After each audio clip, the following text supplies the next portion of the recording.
হঠাৎ করে যেভাবে সিএমএসে ভর্তি হবো সেটা আমি নিজেই বুঝতে পারিনি। আপনাদের কথা আর কি বা বলবো বলেন। আজকের ভিডিওটা আপনারা ভালোভাবে নেন আর খারাপভাবে নেন। এটা সত্যি যে আমি শারীরিকভাবে অনেক অসুস্থ থাকলেও আমি মানসিকভাবে কিন্তু অনেক বেশি শক্তিশালী। এটা আমাকে না দেখলে আপনারা বুঝবেনই না। আসসালামু আলাইকুম, কেমন আছেন আপনারা? আমি তো মোটামুটি আগের থেকে সুস্থ আছি। আশা করছি আপনারা সকলেও ভালো থাকেন, সুস্থ থাকেন। লাস্ট কয়েকদিন যাবত কিন্তু আমি অনেক বেশি অসুস্থ ছিলাম, কিন্তু এটা কিন্তু আমি কখনো শেয়ার করিনি। এর জন্য হয়তো আপনারা জানেন না। তো বললাম না যে আমি মানসিকভাবে অনেক বেশি শক্তিশালী? কেনই বা হব না বলেন? একা হাতেই তো প্রায় 2 বছর যাবত আমি সবকিছুই সামলাচ্ছি। আস্তে আস্তে আসলে মানুষ সবই পারে। একটা সময় আমি কিছুই পারতাম না, অনেক বেশি ভীতু ছিলাম। গ্রামেই জন্ম, গ্রামেই বড় হওয়া, সবকিছুই গ্রামে। তো স্বামীর চাকরির সুবাদে হয়তো এখন শহরে আসছি। একা একা চলা শিখছি, না হলে তো গ্রামেই থাকতাম। জীবনের কথা কি আর বলবো বলেন? এই যে এত অসুস্থ, স্বামীকে তো পাশে পাইনি, আর বাবা মা শ্বশুর শাশুড়ি সবাই এতটা দূরে আছে, হুট করে আসাও সম্ভব না। তো এমন একটা অবস্থায় সবাই তো এমনিতে ভেঙে পড়ছে। এখন আমিও যদি একটু না হাসি খুশি থাকি তাহলে তাদেরকে কে এবার সামলাবে বলেন? এইবারের জার্নিতে মনে হচ্ছে যেন আমি প্রথমবারই মা হচ্ছি। এতটা কষ্ট বা এতটা দুর্ভোগ কখনো মনে হয় আমার তোহার ক্ষেত্রে আমার হয়নি। আগে তো কোনো সমস্যা ছিল না শরীরে, কিন্তু এবার এত এত সমস্যা। আল্লাহই জানে আমার ভাগ্যে কি আছে। আমি আদৌ সবকিছু সামলে একটা সুস্থ সন্তান দুনিয়াতে আনতে পারবো কিনা আমি জানি না। একমাত্র আল্লাহই ভরসা।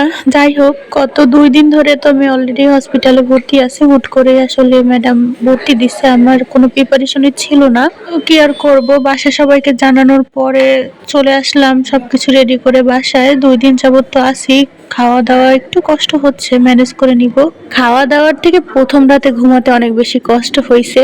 মশারি তো সাথে আনি নেই, ভাবছি এখান থেকে দিবে, কিন্তু দেখি যে না, এখান থেকে দিবে না। এখন রাত্রে ওই সময় কাকে বাঁধতে বলবো বাসা থেকে? তো এক রাত মশারি ছাড়া কাটাইছি, কিন্তু একটুও ঘুমাতে পারিনি সারা রাত। একটু হাঁটাহাঁটি করি, একটু বসি, একটু ফোন চালাই, এইভাবে এই দিনটা পার করছি। এই যে হাতেতে এত পরিমাণ ব্যথা, এত মোটা একটা সুই আমি মনে হয় তোহার ক্ষেত্রে কখনোই লাগাইনি। লাস্টে যখন আল্লাহ দিছে সন্তানরা, তখন একদিনের জন্য একটু ক্যানেলা পড়ছিলাম।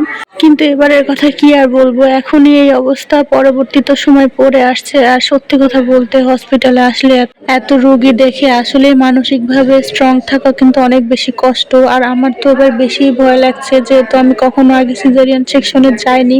এবার হয়তো আমার যাওয়া লাগতে পারে, যেহেতু শরীরের অবস্থা কিন্তু অনেক খারাপ। ডাক্তাররা রিস্ক নিবে না। তো দেখেন কি আর বলবো, এই কঠিন সময়গুলো জীবনের কিন্তু একা একাই পার করতে হচ্ছে। সবাই হয়তো ঘুম, রাস্তার কিছু কুকুর আর আমরাই মনে হয় সজাগ আছি। আর যারা নতুন নিউবর্ন বেবি তারা তো কান্নাকাটি করছে, তারা তো ঘুমাচ্ছে না। তাদের মাদের হচ্ছে আইসিইউতে রাখছে, আর তারাই বসে রুমে কান্নাকাটি করছে। তো আমি যে একটু ঘুরে ঘুরে দেখছিলাম, কি করব, আর ঘুম আসছে না। তো সবকিছু মিলিয়ে বলবো আলহামদুলিল্লাহ, আল্লাহ যেটা করে ভালো জন্যই করে। পরবর্তীতে এর থেকে বড় কিছু তো হতে পারতো, যা যাচ্ছে আল্লাহ ভালোই নিচ্ছে।